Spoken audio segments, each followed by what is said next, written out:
Hey everybody, Jason here with another skills and drills video from Safest Family on the Block. I just wrapped up this weekend my first trip after COVID. I got vaccinated and it's time to go do a thing. And that got me thinking about public transportation. Whether you're traveling in your town on the bus or on a subway, or whether you're out in the world with your family, this is a situation that a lot of people are nervous about. The good news is that violent crime is relatively rare on subways, on buses, on things like that. The bad news is, it's not that it doesn't happen at all. Now, when we're talking about public transportation safety, we have three stages. The first of which is reconnaissance. Before you even go, make sure that you know where the stops are, where you're getting on, where you're getting off, if those stops are safe, or if you maybe need to travel a little further on one end or the other to avoid a sketchy area or a sketchy neighborhood. What's well lit, what's not well lit. You can use Google Maps sometimes to do that, or look at local blogs from the area. Know when the buses run, when the trams run, so you know where you're going to be and when you need to be there. And then show up earlier than you think you do. There are very few things like being in a rush to catch public transit that cut down on our situational awareness, because we're focused on getting everybody on the train on time, making sure our luggage is with us, buying the tickets in a hurry, and we become less careful and less aware. Once we've gotten past that recon, we're walking onto the bus or the subway or the tram or the light rail or what have you. And as we walk in, scan it, look at each person. One nice trick for this kind of thing is you look at a person and you just sub-vocalize or name out loud one distinctive characteristic about that human being. So you start from left to right and go hat, gray t-shirt, backpack, headphones. And what that does is it just forces you to look at each person individually and check for people who might be a problem.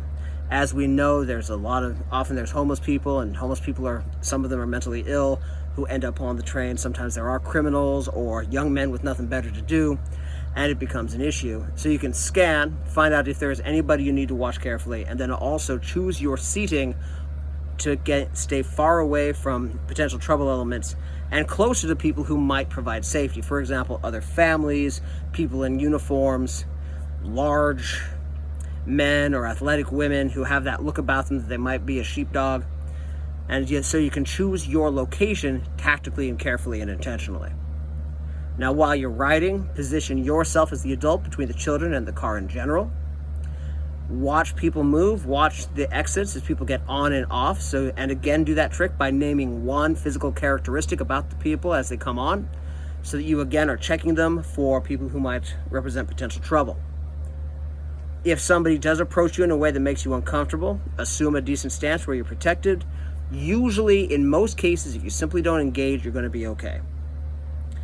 And if they do press the engagement, that's when it's time to use the self-defense skills you've learned in one way or another. Now, the third situation, also, while you're scanning the car, look for the panic button. Almost all public transit in developed countries have a panic button that you can press that will alert the driver, that sometimes alerts local law enforcement, that tells the world that there's a problem and someone needs to come solve it. And have a plan for reaching that in the case of a situation. Now, finally, when you get to your destination, again, you've researched it ahead of time, so you know that it is the ideal stop in your area. Let's wait for that plane for one moment. So you know that this is the best stop for your needs, and be extra aware as you step out. Cut the pie on any corners or blind corners. Remember, a lot of criminals know that as people step off of public transportation, they are often thinking they have their minds on their destination, on where they're going, and so their minds aren't in the present and they aren't as aware and alert for ambush. So pay close attention. Make sure that you leave with your hands on your kids to avoid accidentally leaving your child on public transportation, and we'll do another talk about what to do in that situation later on. And then walk swiftly and with purpose from the station to your destination, and then repeat the process on your way home. A couple other good tips include, if you are leaving an event especially, stay with the crowd. You're coming out of a party, you're coming out of the theater, maybe you went to New York or London, you're coming out of a play. Stay with the other people who are getting on public transportation with you in that large group of folks. There's always safety in numbers. So that's it. When you're looking at public transportation from a safety standpoint, stage 1 is your reconnaissance. Check it out, choose the right stations, go at the right time, show up early. While you walk on, take a look at every individual, get a sense for who they are, choose your location so that you are far from the bad things and close to potential sources of help. As you walk out, you are not done with your trip, so stay alert to stay alive, get to your destination, stick with crowds, remember your de-escalation skills, and everything will be just fine. Thank you all very much today. Stay safe. If you get a chance, do check out our Patreon, or at the very least, subscribe to the channel. Have a great day. Talk to you soon.